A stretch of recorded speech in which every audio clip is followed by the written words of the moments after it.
I hope you all are doing well at your home. आप लोग सब अपने अपने घरों पे बहुत अच्छे होंगे, अपना ध्यान रख रहे होंगे। Class so fifth class, all of you open up your English book, take out chapter number 17, page number 105, sea route to India. कि समुद्र के रास्ते इंडिया का रास्ता, मतलब समुद्र के रास्ते इंडिया तक आना, ये चैप्टर अब हम आज रीड करेंगे। This is your last chapter of essay 2. So let us start the chapter. The discovery of a sea route to India was an important event in the history as it changed the history of the world. जब सी root India मतलब India से India तक कोई भी बाहर का किसी other country का कोई भी पर्सन आया इंडिया तक समुद्र के रास्ते, तो ये इंडिया की हिस्ट्री में बहुत बड़ी बात थी, एक बहुत बड़ा चेंज था इंडिया की हिस्ट्री में ये बात। And it change the history of the world, और ये पूरे वर्ल्ड की हिस्ट्री से बदल गई थी, पूरे वर्ल्ड की हिस्ट्री से क्या हो गई थी, बदल गई थी। Let us read how this discovery was made. अब हम देखेंगे कि कैसे इसकी डिस्कवरी हुई, कैसे ये सारी चीजें हुई। हंड्रेड्स ऑफ ईयर एगो, 100 साल पहले, India was famous for its great wealth, for its precious jewels, silks and spices. India 100 साल पहले इंडिया फेमस था अपनी वेल्थ के लिए, मतलब इंडिया के पास इतना पैसा था कि उसको सोने की चिड़िया कहा जाता था। India is famous for its wealth, India बहुत ज़्यादा फेमस था अपनी वेल्थ के लिए, अपने मतलब इतना स्ट्रांग था इंडिया पैसों को लेके, हर चीज़ को लेके, कि इंडिया बहुत अच्छा था और बहुत सारे प्रीशियस ज्वेलरीज थी हमारे पास। और इंडिया, आपको पता है, India is the largest spices producer, मतलब जो मसाले डलते हैं, नमक, मिर्च और जो आप मसाले खाते हो, तेज पत्ता, दालचीनी जो हम डालते हैं या काढ़े में बना के बनाते हैं, तो India is the largest producer of the spices. मसाले को इंग्लिश में बोलते हैं स्पाइसेस। तो इंडिया में सबसे ज़्यादा स्पाइसेस प्रोड्यूस होती हैं और इंडिया से ही स्पाइसेस बाहर एक्सपोर्ट होती है। तो इंडिया पहले भी अपनी वेल्थ के लिए बहुत फेमस था एज वेल एज, और इंडिया के पास बहुत ज्वेल्स थे, मतलब बहुत प्रीशियस ज्वेलरी थी, सिल्क थे, स्पाइसेस थी, जो इंडिया फेमस था। It was known as a golden bird, जैसे कि मैंने आपको पहले भी बताया कि इंडिया किस नाम से फेमस था, गोल्डन बर्ड, सोने की चिड़िया के नाम से इंडिया बहुत ज़्यादा फेमस था। Many kings tried to conquer India, बहुत सारे किंग्स ने इंडिया को क्या करा, लूटने की कोशिश करी। Take control by the fighting, मतलब इंडिया पे अपना हक जमाने की कोशिश करी, लूटने की कोशिश करी। Many invaders carried away the vast stores of wealth, और बहुत सारे मतलब जिन्होंने इंडिया पे अटैक किया था और बहुत सारी जगह पे जो अटैकर्स फैले हुए थे, उन्होंने इंडिया की बहुत सारी वेल्थ ले गए थे, मतलब बहुत पैसा इंडिया से बाहर चला गया था जो अटैकर्स ने हमारे इंडिया पे अटैक किया था। The Europeans were attracted towards India mainly because they could earn wealth through trade. जो यूरोपियन थे, जो ईस्ट इंडिया कंपनी थी, वो स्पेशली इसलिए अट्रैक्ट हुई थी इंडिया से बिकॉज उनको पता था कि अगर हम इंडिया से ट्रेड करेंगे तो हमारी कंट्री की वेल्थ भी बहुत अच्छी हो जाएगी। India was rich in spices, India में सबसे ज़्यादा स्पाइसेस प्रोड्यूस होते हैं, मसाले प्रोड्यूस होते हैं। सबसे ज़्यादा मसालों की जो प्रोडक्शन होती है वो आपकी केरला साइड होती है। Spices were square and costly in Europe, और यूरोप में जो स्पाइसेस है बहुत थोड़ी अवेलेबल है बट बहुत ज़्यादा महंगी है। Merchants bought the spices across the deserts of Arabia to Europe, और जो मर्चेंट्स हैं जो ट्रेड करते हैं एक देश से दूसरे देश के बीच में, जो मर्चेंट्स हैं वो स्पाइसेस लेके जाते हैं यूरोप तक, डेजर्ट ऑफ अरेबिया के डेजर्ट से निकल के वो अपने देश तक पहुंचते हैं। King Emmanuel of Portugal wanted to buy spices directly from India, जो किंग था पुर्तगाल का, वो डायरेक्टली चाहता था कि इंडिया से मैं स्पाइसेस खरीदूं, मसाले खरीदूं। He did not want to pay the purchase, वो नहीं चाहता था कि जो बीच के ट्रेडर्स हैं, जो बीच में मतलब ट्रेडर्स हैं जिनके थ्रू माल आता है, वो बीच में पड़े। He wanted direct trade with India, वो चाहता था कि मैं डायरेक्ट ट्रेड करूं, डायरेक्ट मसाले इंडिया से खरीदूं। Thus he thought of finding a sea route to India, तब उनको याद आया, तब उनको दिमाग में आया कि हम इंडिया समुद्र के रास्ते भी हम इंडिया तक पहुंच सकते हैं। This way Portugal could be rich, और इस तरीके से पुर्तगाल जो है बहुत ज़्यादा रिच बन सकता है। A direct sea route to India would mean a lot of wealth for Portugal, और अगर हम डायरेक्टली इंडिया को सी के रास्ते पहुंचेंगे, समुद्र के रास्ते, तो हमारा जो पुर्तगाल है वो बहुत ज़्यादा वेल्दी हो जाएगा, बहुत ज़्यादा पैसा आ जाएगा, और इंडिया की तरह ही पुर्तगाल हमारा स्ट्रांग हो जाएगा। King Manuel choose Vasco da Gama to command the first Portuguese expedition to India.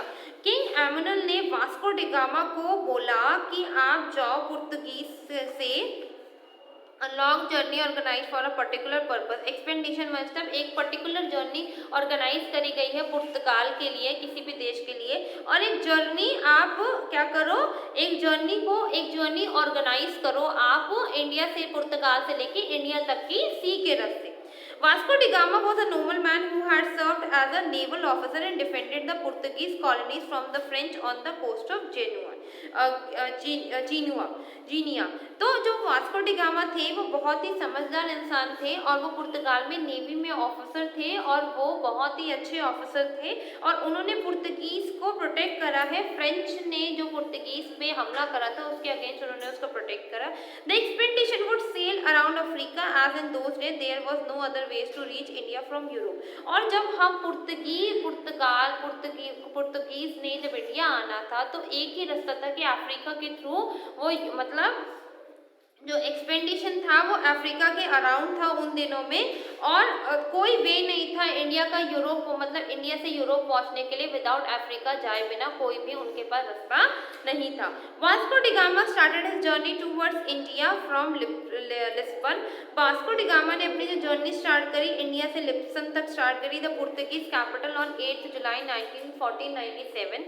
He sailed with the fleet of 4 ship. उसके बाद उन्होंने स्टार्ट करी अपनी जर्नी 4 शिप्स के साथ, उन्होंने सेल करना शुरू किया, ट्रैवल करना शुरू किया। They sailed past the Canary island near the coast of Africa.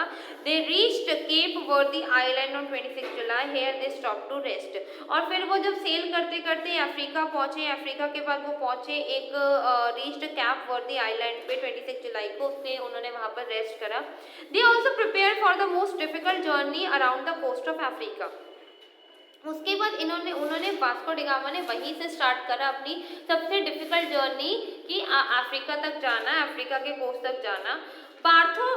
Bartholomew Dias, another Portuguese explorer, had earlier sailed around the tip of Africa. He had also built Vasco da Gama to build and fit out the ship from his fleet. He advised Vasco da Gama not to sail too close to the coast. मतलब Africa में entry करना बहुत ज़्यादा difficult था, क्योंकि Africa में without उसकी entry नहीं थी किसी भी परमिशन की, तो इसीलिए वास्को डी गामा को बहुत ज़्यादा प्रिपरेशन करनी पड़ी अफ्रीका के कोस्ट में एंट्री करते हुए इंडिया तक आने के लिए। तभी उनको बहुत सारी सोल्जर्स की भी ज़रूरत पड़ी कि कहीं कोई बात हो जाए तो हम फाइट कर सकें। ठीक है class. And the current near coast was very dangerous, so Vasco da Gama turned away from the coast. और जिस कोस्ट के आसपास, जिस महाद्वीप के आसपास वास्को डी गामा पहुंचे थे अफ्रीका में, वो बहुत डेंजरस था, इस वजह से वो क्या हो गया, वो वापस आ गए वहां से। He sailed down the middle of the Atlantic ocean, though it was difficult to sail against the winds blowing from the south west. They finally rounded the cape of Verde on 22 November. 3 days later they reached Masli Bay. The fleet sailed up the coast, passing the port of the Mombasa on 7th 1490। इस तरीके से वो कैसे कैसे करके आगे बढ़ते गए। A week later, एक हफ्ते बाद the fleet dropped anchor at Malindi. Malindi was a big port on the coast of Africa। फिर वो एक हफ्ते बाद कहाँ पहुँचे, अफ्रीका पहुँचे। Anchor heavy object that is dropped into the water to prevent the ship. फिर उन्होंने क्या करा, अफ्रीका के मालंदी पोर्ट पे जाके अपनी शिप को रोका। Here Vasco da Gama found a local pilot. The pilot guided them across the Arabian sea. और वहाँ पर उनको एक पायलट मिला जो उनको गाइड कर रहा था कि कैसे उनको अरेबियन सी को क्रॉस करना है। After selling for 23 days, Vasco da gamma saw the western Ghats on the horizon. और जब 23 दिन सेल करने के बाद, 23 दिन शिप चलाने के बाद वास्को डी गामा को क्या मिला, वेस्टर्न घाट दिखे। They reach the Malabar coast of India. फिर वो मालाबार कोस्ट पहुंचे। On 18 May 1498 the fleet touch the city of Calicut. Calcutta का नाम पहले नाम था Calicut. This was the main trading centre for the southern India, और ये बहुत बड़ा ट्रेडिंग सेंटर था साउथर्न इंडिया का। Vasco da Gama sent one of his sailor ashore to find out more about the country and it's people. The sailor learn the ruler of the Calicut was the Zamorin. The sailor went to the Zamorin court the next day. जब Vasco da Gama India पहुंच गए थे, कालीकत के port पे पहुंच गए थे, फिर उनको पहले पता चला कि कालीकत का राजा था जामरोइन। फिर उसके बाद नेक्स्ट डे जो सेलर थे जामरोइन के कोर्ट में गए। The rubies, amulets, diamonds and strings of the pearl that the Zamorin wore dazzled him, और जितनी भी ज्वेलरी जामरोइन ने पहनी थी बहुत ही चमक मार रही थी। The sailor went back to the ship and told Vasco da Gama that India was really as rich as it was famed to be। और जब उनके सेलर वास्को डा गामा के पास आए तो उन्होंने बताया, जब वास्को डिगामा के पास जो सेलर्स थे जो शिप में ही थे, उन्होंने बताया कि जितना इंडिया अमीर दिखता है उससे ज़्यादा अमीर है, उससे ज़्यादा इंडिया के पास प्रीशियस ज्वेल्स है। Vasco da Gama asked the Zamorin to allow them to trade in Calicut. Vasco da Gama ने जामरोइन से बात करी कि हमें कालीकत के साथ ट्रेड करना दिया जाए। The Zamorin agreed. He asked Vasco da Gama to give him presents and pay the taxes. उसने वास्को डिगामा से कहा कि उनको अब भी, मगर उसके लिए उन्हें टैक्स देना पड़ेगा। The first meeting was between the Vasco da Gama and the Jamorin went well. However, Vasco da Gama had not carried any costly presents on the journey. The present he gave to the rich Jamorin were below their expectation. Also, no one wanted to buy the things these Portuguese had bought for trading. और जो present उन्होंने मतलब Portuguese ने जो जामरिन को दिया था वो बहुत ही उम्मीद से बहुत ही कम था, और कोई नहीं जानता था कि पुर्तगीज क्या ट्रेडिंग करेंगे यहाँ पर उनको बस परमिशन चाहिए थी कि उन्होंने क्या ट्रेडिंग यहाँ पर करनी है। मगर इंडिया में किसी को भी नहीं पता था कि पुर्तगीज ने क्या ट्रेड करना है इंडिया के साथ। Vasco da Gama stayed in Calicut for 3 months। Vasco da Gama 3 महीने रहे कालीकत में, कालकटा में। During this time he was able to buy only a few handful of spices. उस टाइम में उन्होंने सिर्फ कुछ ही स्पाइसेस खरीदी। Finally Vasco da Gama gave up trying to trade and started on his return journey of Portugal. फिर वो start करने लगे, दोबारा से तैयारी करने लगे पुर्तगाल वापस जाने की। In 1497 170 Portuguese had set sail for India in 4 ships। और 1497 में 117 पुर्तगीज जो थे दोबारा से सेट किए गए इंडिया से सेल करके, मतलब 4 शिप्स में वो फिट हुए। Only 54 of them into 2 ships return into Lisbon in 1499। Only सिर्फ 54 थे जो लिस्बन वापस चले गए।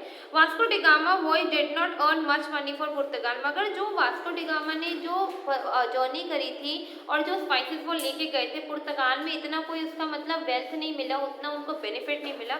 Yet then now people knew how to go from Europe to India by sea. अब लोगों को पता चलता है, रास्ता पता चल गया कि यूरोप से इंडिया तक बाय सी कैसे जाया जाता है। Many European sailors set off on a long voyage for discovery to the east.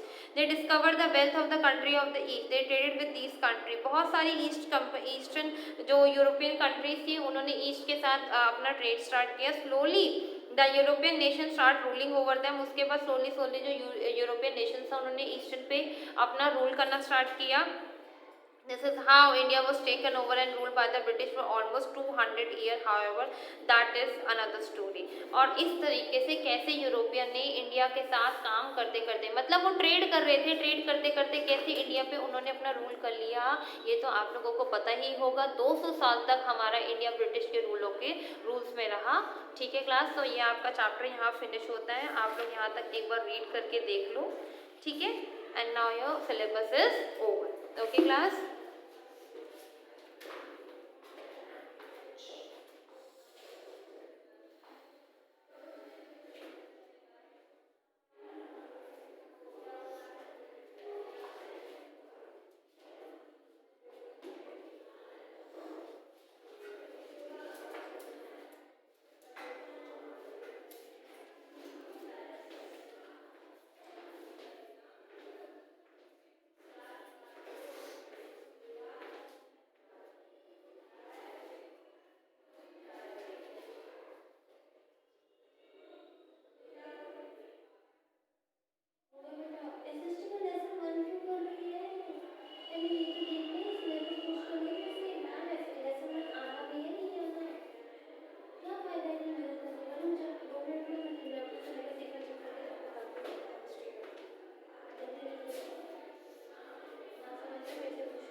So class all of you understood till here, यहाँ तक समझ में आया?